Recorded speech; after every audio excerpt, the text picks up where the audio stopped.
boy, I'll tell you, this has been a banner day for UCF in a lot of different ways. Hearing the news today about what our future looks like. On one hand, we're very much a proud member of the American Athletic Conference, and the American Athletic Conference has been great to us. And I'm not saying that because we've won 4 of the championships. I'm saying it because they're first-class people, and I've come to grow and really enjoy being around the coaches of the conference, and so still got some time with them, and we'll look forward to having that time with them, and then we'll move on. But I keep saying, we're growing to try to be one of those teams, and now having a second win against a Power 5 team, I think only cements, along with the close losses to Penn State, South Carolina, Georgia Tech, that we are one of those teams, and we're still growing.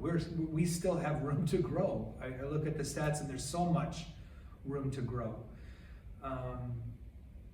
So with everything that's happening for the athletic department, which I couldn't be more proud to be a part of. I mean, watching history happen before your eyes, and then to come out today and beat a tough Gulf Coast, undefeated, hadn't even had a set taken off of them, and to get them, we play them again next week now.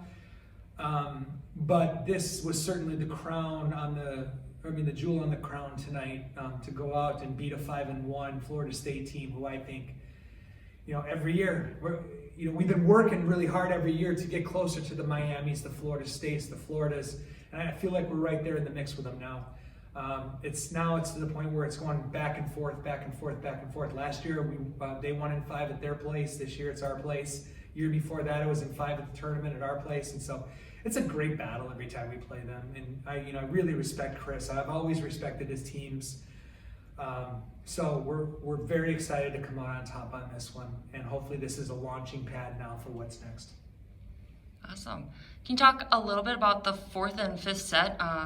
Really how you guys took charge on those? Yeah, 4th set I thought we passed really well, and I thought we handled the serving game really well. I think we had a couple breaks not go in our favor, but I can't talk about those. But even with that, we were able to overcome, and really to go out there and hit 368. They hit almost 300, so we had to hit 368, but the 17 kills to their 14 was huge. And then we made up for it in a few more blocks. The 5th set, anytime you get to a 5th set, it's ugly. It's a shootout. It's just, you throw caution to the wind and you just play. They actually hit 300. We hit 200. They out-hit us. But we had 11 kills and they had 7. And that was the difference. We just kept swinging, kept scoring. Add a block or 2 and a service ace, and we put just enough together to win it. They made a great run at the end. But I was really proud of our team now. It's something that we had struggled with all year long, was being in that position of 14-something or 23-something and losing it. But dang it, I was proud of our team, the way they were up. Florida State closes back in. We come out with a gutsy play by Narissa, who just punches a ball over into an open space. Then we give up a couple points, and then we set up a play. We set up a play where we were going to use Claudia as a decoy, and it worked. We just didn't get the kill.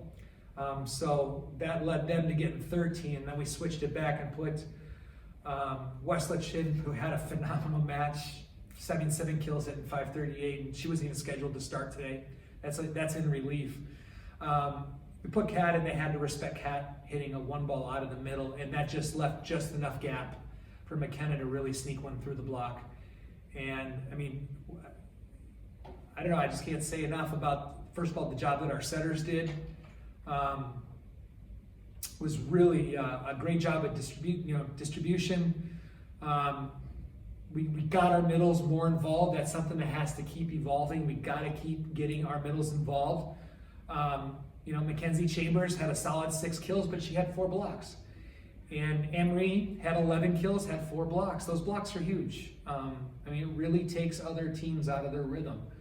So, I mean, you don't always have to score on the kill column. You know, you have to put some points up in the block column if you're not, or get some digs or aces or something.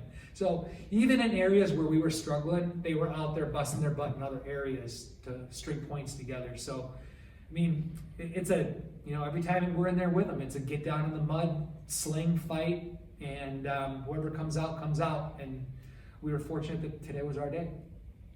And how about McKenna Melville's double-double, a huge one tonight? Yeah, what can I say? I mean, you know, she had a huge morning, and then to come back with 70 swings, we never meant to set her 70 balls. But the middles were active enough that left her space and gaps, and it was an easy set for us to make. But on top of the 27 kills, 28 digs, that's National Player of the Week numbers right there. Not just conference, that's National Player of the Week numbers. So I was really proud of her. She wavered a little bit at times, but brought herself right back to center and grounded herself and went back out and performed. So I think she's the rock that allows everybody else around her to perform. And I'm really proud of the team. They didn't do things as well in some areas, but look at Narissa. She may not have hit the numbers that she wanted, but she had 8 blocks. So those are points. Those are real points for us. And so really proud of her. It's just it's a big win for the team, big confidence booster, great momentum heading into tomorrow.